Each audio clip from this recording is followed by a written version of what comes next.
Tips for negotiating with sellers. First of all, get over fear of rejection.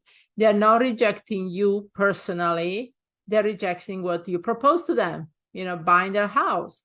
So it's not like, don't feel it personal. It's not like you're going to FaceTime them and they're going to see you down the street the next week and they're going to point out and see, hey, she's the one who called me, right?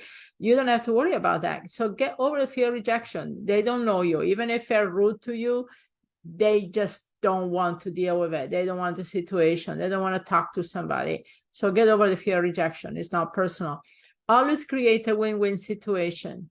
This is big. Before you start getting on the phone, before you make those phone calls, there has a lot of mindset work that has to go on first. See yourself as somebody presenting the solution. Think that they need you more than you need them. Okay? You're here because you want to help them. You're here because you want to create a service. You want to create a win-win situation. You're not worried about the sales or getting the deal, right? You're looking at something more than that. So, and that's when I always creating a win-win situation will become natural. Then when you get talking to them, listen more than you speak. A lot of us, when we get nervous or not sure about something, maybe, you don't have enough training yet, you're not sure how to negotiate, you tend to talk more, right? So, but instead, listen more than you speak. Use silence, because then the other party thinks, okay, wonder what she's thinking right now. Wonder if she's going to come in next. Wonder why did she have this reaction of stepping back and not saying anything based on what I said. It's really something that has to do with human nature, some of these reactions. If you think about it, this is kind of, normal for you to do this. There is a book, actually, it's called Influence, the Psychology of Persuasion, that talks about that. It talks about the human behavior of how they do things differently, people do, in response to how other people react. So this is kind of, textbook stuff, okay? Don't take anything personally. The same thing about getting over the fear of rejection. It's nothing against you. They don't know you. Be detached from the outcome and be willing to walk away. Think about this. When you go out there to a dealership and you want to buy a car, right? And you seem like you're going to not get anywhere with the salesperson. You say, okay, well, I'm just going to think about it. And you start walking away.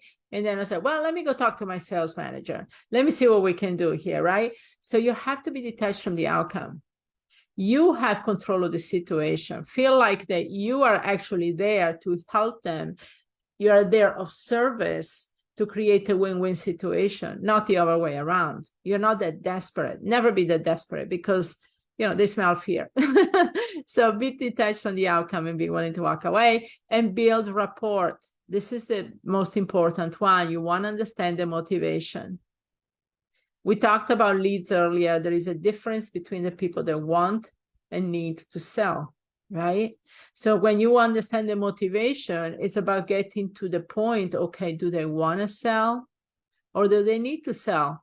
Huge difference, right? Because if like me, for example, I don't want to sell my house really, but if somebody offered me more than the house is worth, yeah, of course, I would sell it. So when somebody throws out there a price that doesn't even make sense for their house, yeah, if you give me 500,000, I'll sell it. The house is worth 200, right? It's because they really don't need to sell. They're trying to fish and see what they can get from the house. You want to get to the people that need to sell, the people that have a situation going on in their life. They lost their job, or they inherited a property that they don't want, or they owe taxes, they're behind on their mortgage. There is something under there. So you want to understand what the motivation, why would they even consider sell the house? Why do they feel they need a house? And that's not just because you want to take advantage of that, because that's not what we're all about here. It's about that you can create a perfect solution for that particular situation.